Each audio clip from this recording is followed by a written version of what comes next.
Barcelona, September 2025. The city still breathes summer, but at Camp Nou, autumn settles in with its share of uncertainties. The stadium spotlights shine on a club in full transformation, torn between the resurgence of a prodigy and the curse of injuries. It is here, behind the scenes of the Catalan giant, that a modern tragedy unfolds, where every victory is an escape and every injury another scar. There are returns that resonate like promises. Ansu Fati's, loaned to AS Monaco for the 2025-2026 season, is one of them. 2 matches, 3 goals. The cold, relentless numbers say nothing of the emotion that swept through the Principality when the young Spaniard once again made the nets tremble. But to understand the significance of these goals, we must trace the story back to its beginning, under the Blaugrana colors. Ansu Fati is first and foremost the story of a boy from Bissau, who arrived at La Masia at 10 years old and was thrust into the spotlight at just 16, after a goal against Valencia that electrified Camp Nou.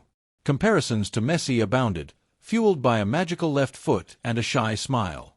But football, a cruel dream-crushing machine, quickly reminded him of its harsh reality: injuries. 3 knee surgeries, months of rehabilitation, and a growing shadow over his talent. In Barcelona, where every match is a test, patience has its limits. And when the club decided to loan him to Monaco, many saw it as a disguised farewell. Yet, it is on the rock that Ansu seems to be reborn. He plays freely, as if he has finally lifted a weight off his shoulders, confides someone close to the player, anonymously. At Monaco, he doesn't have the pressure of the Messi myth on his shoulders.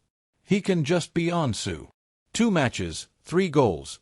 Statistics that make the Cules dream, these Barca supporters who, between criticisms of the management, dare to hope again.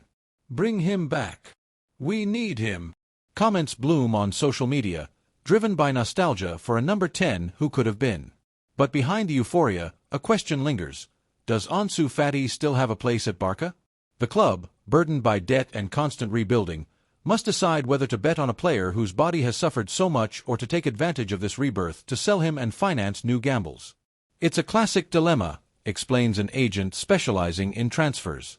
A player who shines on loan sees his value rise.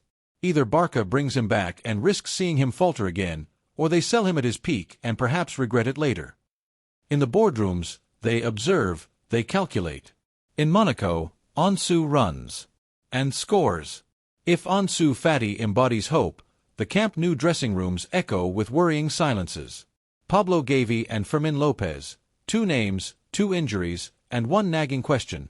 How much longer can Barca hold on? Gavi, first. The midfielder, a symbol of the new Blaugrana generation, saw his season turn upside down in a matter of weeks.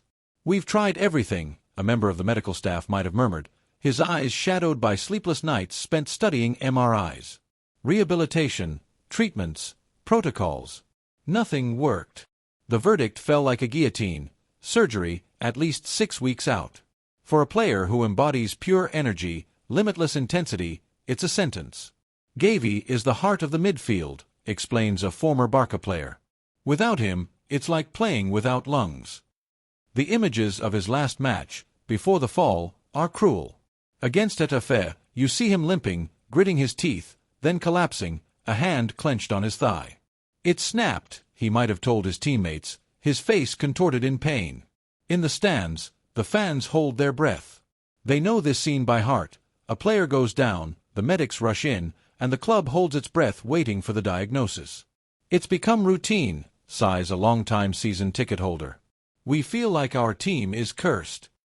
Then there's Fermin Lopez. The young midfielder, the revelation of the previous season, joined the injury list after a groin injury sustained against Getafe. 4 weeks out, another hole in the squad.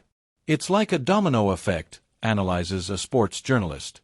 One player goes down, the others have to compensate, they push themselves, and then they fall too.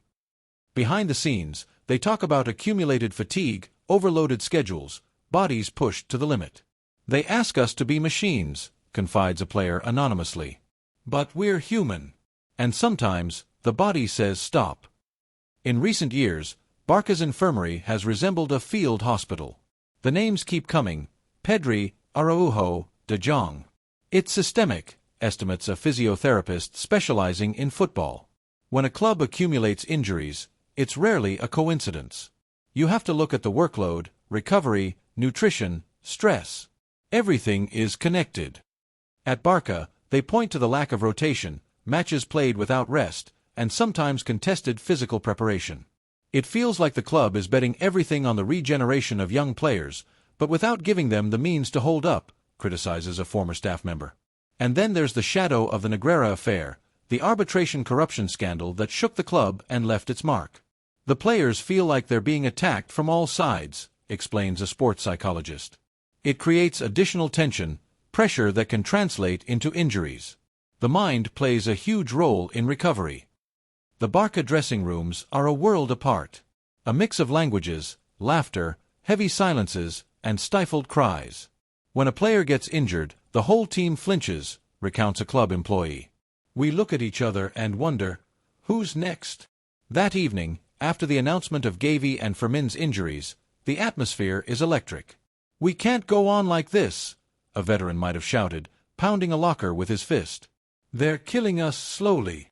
The young players listen, wide-eyed. It's hard to see guys like GAVI or Fermin sidelined, confides one of them, his voice trembling. They're our future. Without them. He doesn't finish his sentence. In the boardrooms, they try to calm things down. These are accidents, they repeat like a mantra. It happens in all clubs. But the stubborn numbers contradict this version. Since 2020, Barça has regularly been among the European clubs most affected by injuries. It's not normal, insists a data analyst.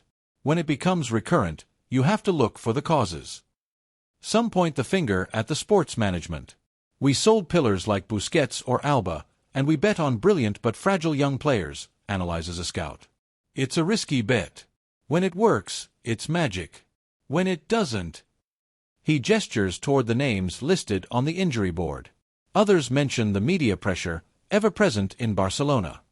Here, every match is a referendum, explains a local journalist. The players know it. Some crack under pressure. Others get injured. And then there's the psychological dimension, often underestimated. An injured player is a player who doubts, explains a mental coach. And doubt, in football, is the enemy.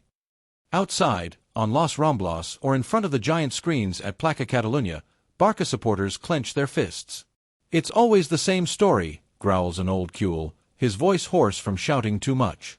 They steal our players, they steal our dreams. For them, every injury is a betrayal, every absence an injustice. Yet, in adversity, the community rallies. GAVI, Fermin, we're with you. Messages flood social media, jerseys emblazoned with their names are displayed in the stands. That's what Barça is, explains a supporter, her eyes shining. Even when everything collapses, we stay standing. And then there's Ansu. If he comes back, it will be a sign, whispers a teenager, fingers crossed. A sign that everything can start again. Because at Barça, more than anywhere else, football is a matter of belief. Més que un club, more than a club. A family, a religion, a resistance. So, what remains? A club in unstable balance, between the rebirth of a prodigy and the specter of injuries. A team that, every week, must reinvent its game, its players, its soul. Barça is like a tightrope walker, summarizes a club historian. It moves forward on a wire, between glory and the void. Sometimes it falls. But it always gets back up. Because perhaps that's the magic of this club. Even when all seems lost, it finds the strength to believe. In Ansu, in GAVI, in Fermin. In the future.